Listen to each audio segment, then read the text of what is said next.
கர்த்தருடைய பரிசுத்த நாமத்திற்கு மகிமை உண்டாவதாக. வெள்ளைப்போலம் என்கிற இந்த நிகழ்ச்சியின் வாயிலாக இந்த காலை வேளையில் உங்களை சந்திப்பதில் எனக்கு மிகுந்த மகிழ்ச்சி. கர்த்தர் தாமே இந்த நாளை உங்களுக்கு ஆசீர்வாதமான நாளாக மாற்றி கொடுப்பாராக. உங்களுக்காக ஒரு வசனம் வாசிக்கிறேன்.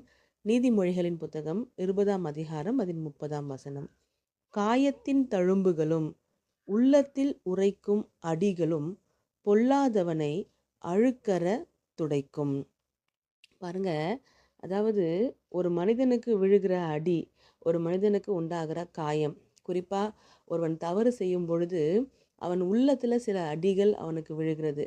சிலர் அவனை திருத்தும்படி, அவனுடைய தப்பை சுட்டி காட்டும்படி, அவனை திட்டும் பொழுது, அவனை கடிந்து கொள்ளும் பொழுது அவனுக்கு அடி எங்க விழுது அப்படின்னா உள்ளத்துல விழுது.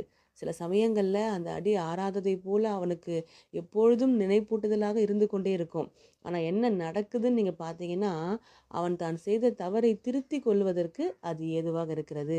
இனி அந்த தவறை அவன் செய்துவிடாதபடிக்கு அந்த காயத்தின் நினைவுகள், அந்த அடி, அந்த வலி, அந்த வேதனையினுடைய நினைவுகள் அவனை மீண்டுமாய் தவறு செய்ய வைக்காதபடிக்கு அவனை காத்து கொள்ளுகிறது அப்படின்னு நம்ம பார்க்குறோம். உலகத்திலையும் இப்படி தான் இருக்குது. நமக்கு வேதமும் இதை தான் ஆலோசனையாக சொல்லுகிறது. அதே போல தான் தேவ சமூகத்திலிருந்து சில சமயங்களில் சில காயங்கள், சில அடிகள் நமக்கு உண்டாகிறது. கர்த்தர் தம்முடைய வார்த்தையை கொண்டு, வசனத்தை கொண்டு நம்மை சிட்சிக்கிற தேவனாக இருக்கிறார். நீங்கள் வேதத்தில் பார்த்தீங்க அப்படின்னா ஆண்டவர் சொல்கிறாரு, கர்த்தர் உன்னை சிட்சிக்கும் பொழுது நீ அதை அற்பமாக எண்ணாத அப்படின்னு.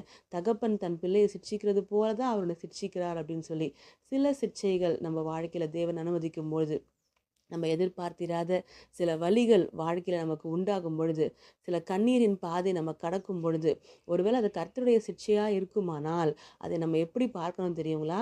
மேன்மையாக பார்க்கணும், அதை உரிமையாக பார்க்கணும். அதாவது நம்மளை பிள்ளைன்னு பார்த்ததுனால தான் கர்த்தர் நம்மளை சிட்சிக்கிறார். நம்மளை மூன்றாவது மனுஷனாக பார்த்துருப்பார் அப்படின்னா நம்மளை சிட்சிக்க வேண்டிய அவசியமே அவருக்கு கிடையாது. அவர் நம்மளை பிள்ளைன்னு பார்க்கறதுனால நம்மளை சிட்சித்து, நம்மளை உருவாக்கி, நம்மளை திருத்துகிறார். எனவே கர்த்தருடைய சிட்சையை அற்பமாக எண்ணாமல் அவைகளை நன்மை என்று பார்ப்போம். சில கடினமான பாதையை கடந்தீங்க, சில கண்ணீரின் பாதையை கடந்தீங்க, ஏன்னு உங்களுக்கு ரிசல்ட்டே தெரியல, ஆனால் நீங்கள் கடந்திருக்கிறீங்க அப்படின்னா ஒருவேளை அது கர்த்தருடைய சிட்சையாக இருக்கலாம். அதை நீங்கள் மேன்மையாக பாருங்கள். மேலும் நம்ம தவறு செய்து விடாதபடிக்கு நம்மை தடுப்பதற்காக தேவனிடத்திலிருந்து உண்டான ஒரு காயமாக அதை நீங்கள் எடுத்துக்கொள்ளுங்க.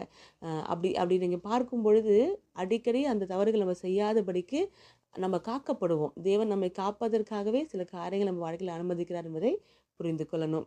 நம்ம ஜெபிக்கலாம். பரலோக தகப்பனே, ராஜா, உம்மை ஸ்தோத்திரிக்கிறோம், உமக்கு நன்றி செலுத்துகிறோம். ஆண்டவரே, உம்முடைய சிட்சைகள் எங்களை உருவாக்குது. ஆண்டவரே, எங்களை அழுக்கற துடைக்கிறது. பொல்லாதவர்களாக இருக்கிற எங்களை நல்லவர்களாக மாற்றுகிறது. அதை நினைத்து மனதார உமக்கு நன்றி செலுத்துகிறோம். எங்கள் வாழ்க்கையில் நீங்கள் எடுக்கிற இந்த உரிமைக்காக உம்மை ஸ்தோத்திரிக்கிறோம்.